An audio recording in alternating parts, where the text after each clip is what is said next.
that. Man, that, oh God, I love it when we sing to God and not just about God. So thank you, Jonathan and team, for doing such a great job there. I want to introduce to you a friend of mine. Hey, David, make sure to bring your book out. I think it's on the rail over there, too, when you come in. This is a friend of mine that's going to talk to us about the battle for the heart and how literally we've learned how to battle for the heart. David Hoffman is the head of David Hoffman Realty Group in Charlotte, and he's going to come out now and share with us, I think. Yeah. Did you find it? Yeah, I found it. You found it. You're the man. Everybody give David a big hand. Welcome, bro. Glad you're here for the second time. We're welcome to the Pointe. We're excited about that. So David's got an incredible history. We also share a mutual friend. Lucas Beatty is a thriving investor, and we have some of our retirement funds. He said, I've got this with him rather, and he said, I got a guy you got to meet. Not to make me money, but instead to bless your heart. And he really has become a close friend in the last 3 to 4 months. Have you ever met somebody where you just kind of click immediately and you can just kind of talk about everything a whole lot? So David's that kind of guy to me. Oh, we've got a picture of David's family. I'm going to ask our team back in the back to throw this up behind us here in just a few minutes. But we welcome you here, man. We're glad you're here with us today. Well, thank you for having me, Ray. Man, it's an it's honor. powerful to have you. So I'm going to throw this. There it is. Tell us who your family are, David. We're right behind us here. So that's my beautiful bride, Jessica. That's my 2 boys, Kane and Knox, and our newest addition, Isabella, who joined our family in June. Fantastic. So she's fostered to adopt? Is that what you have? No. Just but God. There's a whole story there, and God was working through all of it. So, all right, but so God. Here's why I want you to learn about David. I'm going to tell you a little bit of his story because a lot of it is painful. And I want to kind of give you a summary. So I actually read David's book started reading David's book before I met him. And so the very first words out of my mouth when I sat down to eat lunch with him at Old Stone Steakhouse was, I hate your father. I do not like your father, which is kind of an interesting opening line, right? But he said, oh, you read the book. So David grew up in a home that was dysfunctional. His mom actually developed MS before he was born. The act of giving birth to him could have killed her. It didn't because of her resilience, but his father, as a result of his mom having MS, shortly after David was born and began to grow into life, said, well, I'm going to divorce you because you'll get better benefits, ostensibly, if we're divorced. They're separated. Ultimately, David's father remarries. He's living in a home that's very dysfunctional to this degree. So he was almost a prisoner in his own home. When he goes to live with his dad and his stepmom, he lived in a room, and sometimes he was so hungry that he was forced to eat dog food and to drink water out of the toilet bowl in his room because he wasn't allowed to go in the kitchen. So out of this lifestyle, and a lot of you are going there like, yeah, really. I want you to get a copy of his book, and we'll let you know how you can do that after the service because it's an incredible story. But God's done something amazing in his life. And I wanted David to share with you today, how did you battle for your heart when you're growing up in that dysfunctional situation? Tell us about it. Yeah, and when you start talking about it, Ray, I almost forget because, we all have a past, but our past does not define our potential, and it absolutely does not define our purpose because we're all perfectly made in his image. My mom was told before I was born, I found that after she passed, her family told me that she was told, if you don't have this little boy, you'll live a normal life. She chose life, thankfully, and became paralyzed from the waist down. So like you said, my father took me away when I was 2, and I only got to see my mom 3 or 4 times a year for 3 or 4 hours. And when I was with her, she looked perfectly fine. She looked beautiful like each and every one of you, and the aide would put her in a wheelchair. I'll take her out of the wheelchair, put her in a chair. Put a picture up behind of his mom, if you would. Yeah. And this is a picture of my mom, her last Christmas, 2003. She passed away 20 years ago, a couple weeks ago, and I was on the phone with her during that season. I was raised Jewish, so I didn't know about Christmas. And I said, I'm going to come visit you. And I didn't make it in time because, everyone lives to be 100, right? And I was very self-righteous at this point after, decades of wondering why God was, I felt like torturing me or ignoring me. But now I look back, Ray, and I realize that, guys, each and every one of you have faced strife in your life. Each and every one of you have had adversity as a child or even last night, this morning. That gave me a unique perspective to stay grateful in all that God was doing. Well, so you go to live with your father. He marries your stepmother, and they have a child together. You have a half-sister who literally lived next door to you in another room in the house, but they forbid you to go see her or her to come see you. She tried to crawl into his room, and his stepmother and his father refused to allow that to happen. Just all kinds of dysfunction. And so when I start learning the story, I just start leaning in and going like, dude, tell me about your life more. I want to know more. Because now I see a man that is humble and successful in all the right kinds of ways. I mean, you got a multi-million-dollar real estate company with 60 employees.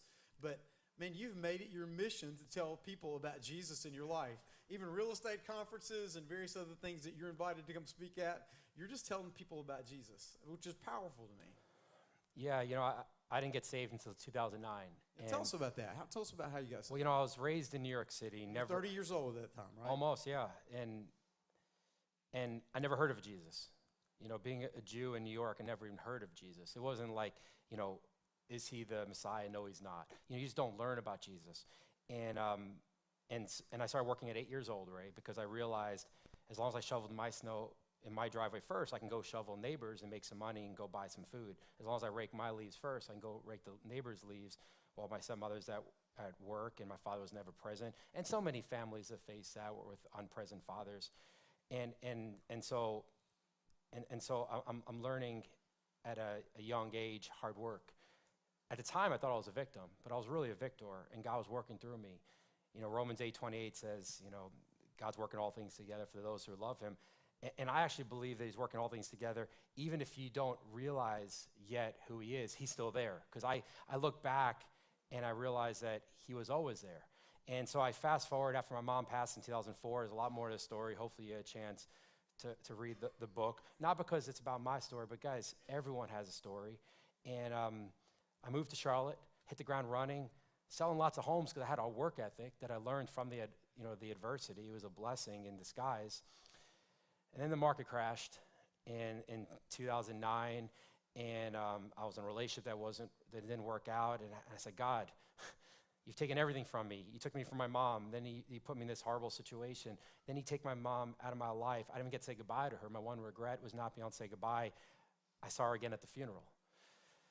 Because I was before you were a Christian, before you knew. Oh, yeah, I was so self-righteous in my 20s. The world owed me everything, so I was trying to be worldly success, dating any girl who give me the time of day. And I was probably a nice person, but I was so selfish. Nothing of Jesus, all of the world. And so early 2009, I just cried at God, if you exist, just show me, because I'm so tired. And I hear him loud and clear. You might think I'm crazy, but I heard him audibly, Ray, say, "You tried your way long enough, give it to me." Because I've always held on so tight. Amen. And 2 days later, I'm having lunch with a dear friend who loves the Lord as much as anyone, almost as much as you. And he said, my BFF, David. Yeah. Well, he said after the first service, Dave, that was good, but if the Holy Spirit puts anything in your heart, so I guess the Holy Spirit put, I love it. Thanks for that affirmation. My friend, we're at a Chinese dragon buffet off Woodline Road. I mean, nothing too fancy for lunch, and it tasted good. And my friend said, Dave, today's your day, and he pulls out a Bible, and I'm like, what's that? And he said, you know what, David, you've tried it long enough. Give it to God. Wow. And same thing God had said to and I was like, do you work for CPI? Are you in my bedroom? And I gave my life to Jesus, and 24 hours later, I met my bride. And by the way, I didn't tell you the story. I don't even know the story. I was taking my friend Ric Flair out for his 60th birthday. Ric Flair. Yeah. Woo! Right? And the limo driver was hitting on this young lady at the bar who happens to be Jessica. I was in his hitting on your wife. Okay. So God said, okay, now you're ready. You're ready to receive all that I've had planned for your life. Wow. That's amazing. What a great story. All right, so kind of tell us how this has transformed your life. So you meet Jesus Christ and come to him, and you've been a faithful member at Elevation Church, and then Forest Hills Church, and now Moments of Hope Church, and various places in Charlotte. But you're kind of like a walking missionary. And I love your church. And I watch this much, church. and we thank you guys. Thanks for watching. Yeah. We feel like you're kind of a member of our family already. But tell us how you put these things into practice. You've written this book called Relationships Over Rules, 7 Principles to Lead Gracefully and to Love Generously. And you have a couple of scriptures that are really important to you, one from Isaiah and one from John. Share those with us and talk to them about those. Isaiah 58:10, if you pour yourself out for the hungry and satisfy the desire of the afflicted, then shall your light rise in the darkness and your gloom be as the noonday. And the Lord will guide you continually and satisfy your desire in scorched places and make your bones strong. And you shall be like a watered garden, like a spring of water whose waters do not fail. Ray, we all are going through tough times. Strife in our life this morning, 50 years ago, many times in between. And, the rules of the world say, focus on what's going to get you a promotion. Focus on what is going to make you more money. Focus on the CEO, not the janitor. Focus on, I've got these friends. I don't have time for them. Focus on the busyness. The devil wants to distract you, wants to give you anxiety, which is double-mindedness, which keeps Jesus out. And as Isaiah 58:10 speaks, we need to be more of the hands and feet. We need to comfort the afflicted. We need to serve those that are in need. And for me, it almost feels easy and natural because I never had relationships. And so I'm just grateful for anyone that God puts in my life. And so I just want to encourage everyone that he gives each and every one of you spiritual gifts. You're perfectly made, and he has put people in your life that need you. They need you, and he picked you out of 7 billion other people because you are the right person to serve them. And so I just want to encourage people to serve those that God puts in their life and then watch what he does. I've watched you do this. So whether it's the restaurant person that's helping us at Old Stone or somebody at Cracker Barrel that's serving us, you really do love the people in front of you. And I think what's captivating me about what I've learned from you personally and then from what you've written is that you've learned to treat everybody in front of you. Is it almost like they're Jesus with skin on, that you want to give back to them and that you want to be Jesus to them and that kind of thing. So tell us some of the things that have happened in your life because you just decided to prioritize people. Well, I shouldn't be here today. The rules say that a little Jewish boy in New York should not be speaking at the Pointe Church. I've been getting to share my testimony around the country and the world at Christian and mainstream. It's really cool, the Christian platforms are good, but what's really special, Ray, is when someone's like, oh, wow, you're going to teach me how to make money through relationships? And then the Holy Spirit just fills the room, and they get Jesus, and they meet Jesus, and they give their life to Jesus. And, in our real estate company, not everyone is a Christian. We've got a number of Jews. We have some that are agnostic, but we've got Jeremiah 29:11 in big print in our conference room. So what is that? Well, for I have a plan for you to prosper and not to harm. And I just want to encourage each person that walks in, they walk in with their Excel spreadsheet and with their laptop, and they go, okay, if I sell this home for this number, and then I pay this, and I do this 1031, and this tax, and then I buy this, and I put this much aside. They've got the next 50 years of their life planned out, Ray, and life is perfect, right? I mean, everything's planned out. I mean, I learned that when my first son was born, and we had a birth plan, and my wife has a Toby Mac song planned out, and then a good Hillsong worship song, and she's going to have this tea, and she's going to have a slice of pizza, and then we get there, and next thing you know, at midnight, it's like, oh, we're going to have to do this and this and this and this. I'm like, wait, so life is not like perfect. And so I just try to encourage our gang and our clients. They're like, look, let go.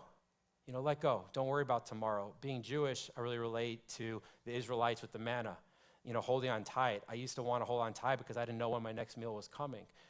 But God's always there to provide. So the story from the Old Testament where God gives them basically frosted flakes in the morning, comes out on the grass or on the sand, wherever they happen to be, and they had enough for each day, but you've learned to do that. Well, now, as a result of that, you become this fabulously successful real estate guy. You've got your own real estate company. You've got 60-plus employees. You're spending time with them. God's allowed you to make a lot of money. We'll talk about how money can battle for the heart and how you've chosen to prioritize relationships over money. Yeah, definitely. When the pandemic began, people were really scared. And no one knew what was going to happen next, but I didn't have fear because I knew that God put these people in my life and that God was there. And so I know who I serve. And so we overcame. We actually grew. God provided. When you hear the expression, God doesn't give you more than you can handle, I don't agree with that, Ray. I actually believe that we always receive more than we can handle. Amen. And that's where the faith creeps in for us to be like, God, we need you. Last year was a tough year. I need to sit up here, and I'm supposed. So why was it tough? Tough real estate market? Anybody make your living in real estate out there? What makes it tough? I mean, what made it hard? Well, I mean, interest rates went from 2.5 to a lot more than that, and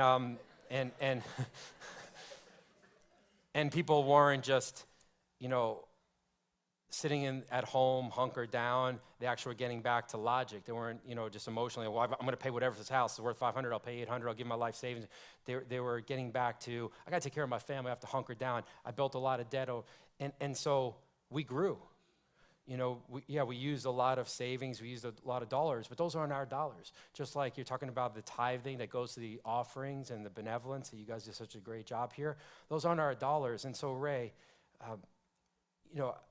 I was sharing with you earlier that money is no more a tool than the screwdriver, wrench, and hammer in my garage. And that's not saying a lot because I'm not very handy. I think my wife would wish that I was. Me too, bro. I'm with you. So money is a good tool under Jesus. But when money becomes the master, and power and influence and idols, when you're seeking out someone else's bride or spouse or kids, that's when the creature pounces. You don't want to give them too much credit. You don't want to give them too much credit, but my home was once broken into, and I'll never forget, my friend said, wow, Dave, this is a nice part of town. I can't believe it was broken into. And the police officer chuckled, and he goes, guys, criminals are bad people, they're not stupid, and they don't break into empty homes, and neither does the devil. Absolutely, don't break into empty homes. Here's what impresses me. So last year, and I told him I was going to say this because he won't say it for himself. Last year, you went in the hole hundreds of thousands of dollars to make sure that the people that work for you stayed on their feet financially so that they never missed a beat even though it was a bad year for you. Because I see you putting relationships over money, and money is a way to serve relationships. A lot of times, businesses like that. People would basically, they do everything, and every relationship is about what can I get out of that person? What can I get out of this business relationship? You've chosen to do it differently. And honestly, Ray, this is where the adversity growing up was such a gift, where I received perspective that I didn't need a lot. I didn't need money. I never had a strong relationship with money. I realized I didn't need filet mignon. I didn't need the fancy house or car. I have more than I deserve today, but I knew what I needed. I didn't know I needed Jesus, but I realized I need Jesus first and foremost. But I don't need all this stuff that the world says you need, which is money. I needed people. I needed people and relationships, and outside my mom, I never had those. So for me, it was actually easy. And so you don't want to live in your past. Your past does not define your purpose. It doesn't dictate your potential with God in the center. But you do want to learn from it. And for me, it actually taught me that the people that God has placed in my life are more than enough. And you can do his work with them. That actually reminds me of John 14:12. Truly, truly, I say to you, whoever believes in me will also do the works that I do, and greater works than these will he do, because I'm going to the Father. Jesus had his 12 disciples, and I need more than 12. And so if God puts in a wonderful man or woman, child in my life, I'm all in with them. I'm all in with the clients from 20 years ago more than the client tomorrow, because that's who God put in my life. I'm going to love my neighbor, and if my neighbor's neighbor is in need, that's one thing, but I'm not going to seek out strangers for my own will. So that's pretty powerful, because it's a reverse of what the world says we're supposed to do. You're supposed to scratch their back, so they're going to scratch yours. You're supposed to enter a business relationship because they're going to give you money from it. You've chosen to do it the other way around, and as a result of that, you become fabulously wealthy. And not only that, you've taken that wealth to go choose to use it for the benefit of other people. Well, and if I'm fabulously wealthy, it's because I have a beautiful family. I've got a bride who loves Jesus and always has. I've got 2 boys. My older son got baptized twice, so that when we had Isabella, he would encourage her to get baptized, and he did. My family just loves the Lord. So you did it so she would too. Yeah, and she did. Again, money is a tool. I don't have a disdain for it. If we were struggling so much financially that I was holding on so tight, then maybe we couldn't say yes to Isabella last year. And so God, when you're putting God first and keeping the center of all, that's when he will bless you, because he knows that you can be trusted with all of his blessings. So, you could have written a book about resilience, because you certainly are very resilient. You could have written a book about how to build a great business. But instead, you chose to write a book about relationships, which is really cool and really curious to me. Talk about how you find the battles in relationships are really battles for the heart. And how do you battle for those relationships as you're battling for your heart as well, too? Yeah, I was reading a Berenstain Bears book to my young...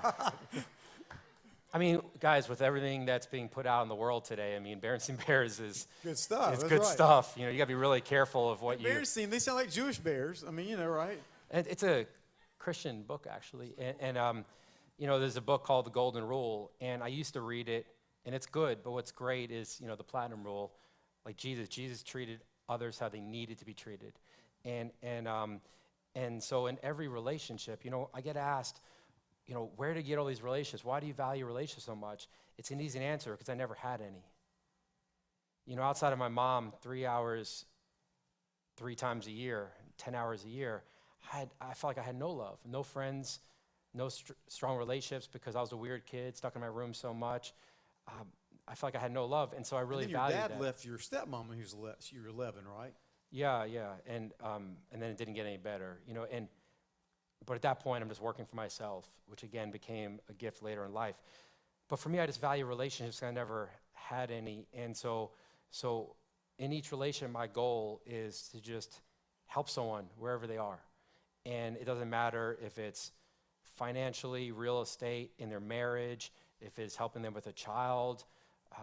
You know, you just don't know. You know, Jesus had his 12 disciples, and then he walked and he healed and he poured into those that are put in front of him. And so in my small little broken way, I just want to just thank the Lord by being the salt and light with anyone that he puts in my life. And so the battle of the heart is, you think, okay, I know my friend has this challenge with his marriage. I know my friend, she's struggling with her oldest. You know, but I really have to focus on my business. If I could just get ahead in life, I can just get this promotion, put a little money in the bank. I got to take care of my family first, but I'm asking myself first, then I can help out someone else. And that's what the devil wants you to do, and just do that and do that and do that until we've gone so far away from God's plan for your life. So, what are the tools that you use to help feed your own heart as you're battling for your own heart and you're battling for the heart of your children and your wife and in relationships? What are the things that God feeds you with? Well, this is a great start to my Sunday, being here with you and all of y'all and being in the Lord's house on the Lord's day. You know, getting up early and being in the Word, it's not perfect, but it's getting better. Getting up early and thanking the Lord for all that we should be grateful for, and that all that I have, my beautiful family, my friends, business, the air in my lungs. You know, when Job was finally ready to complain after all that turmoil, and God asked him, you know, where did you get the air in your lungs you're using to complain with me? If you start your day with gratitude, there's not any room for anxiety. And that's when Jesus takes over. And so that's a big part of it. And then I don't want to overcomplicate this. It's pretty basic. God has given each and every one of us not only spiritual gifts, but many men and women, 1 or 1,000, somewhere in between. And he leans on you. He leans on you, Ray. He leans on each and every one of you. He's leaning on me to be the hands and feet and to help them. And so that's what I focus on, A to Z every month.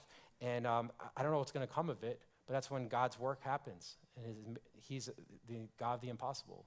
And so in real estate, it's not like you get this guaranteed paycheck, like if you're in the government worker or something like that, right? Yeah, not exactly. You never know where tomorrow's meal is going to come from, right?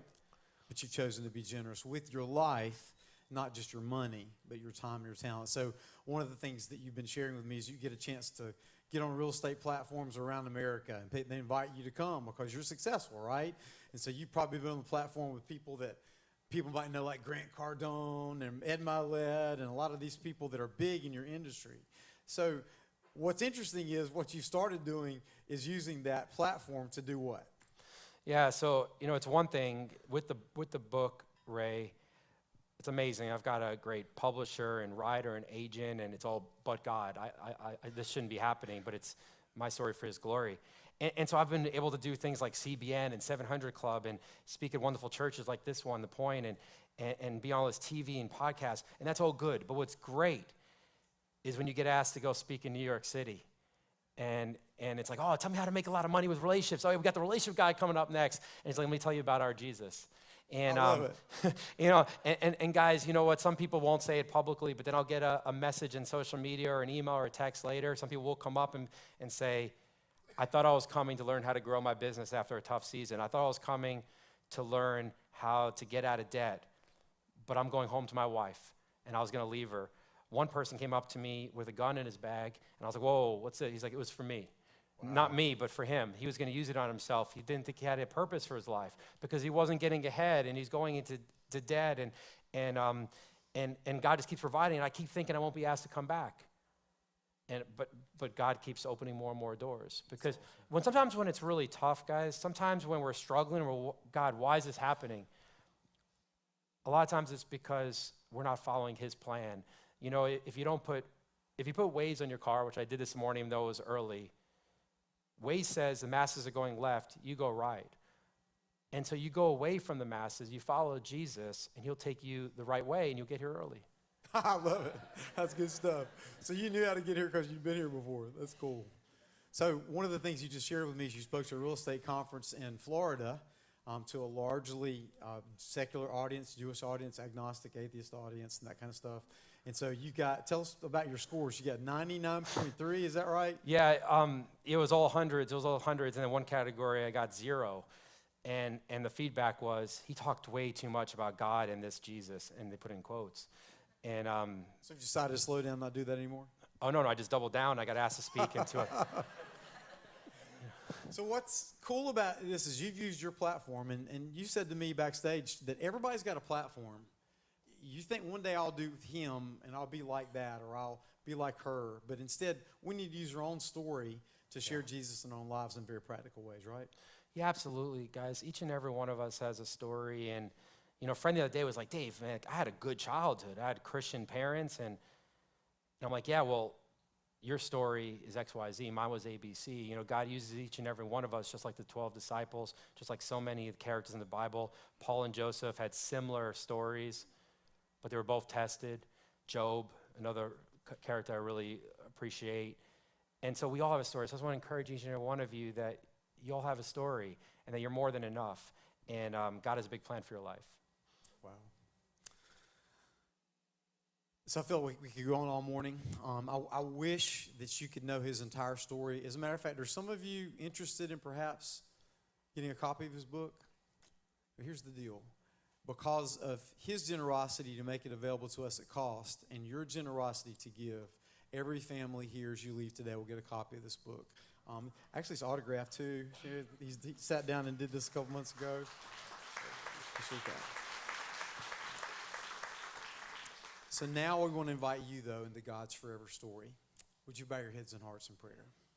If you're a Christ follower already and you've made this decision to follow him, would you pray for the people in front of you, behind you, beside you? Because we don't want anybody to leave here today without Jesus Christ as Lord and Savior.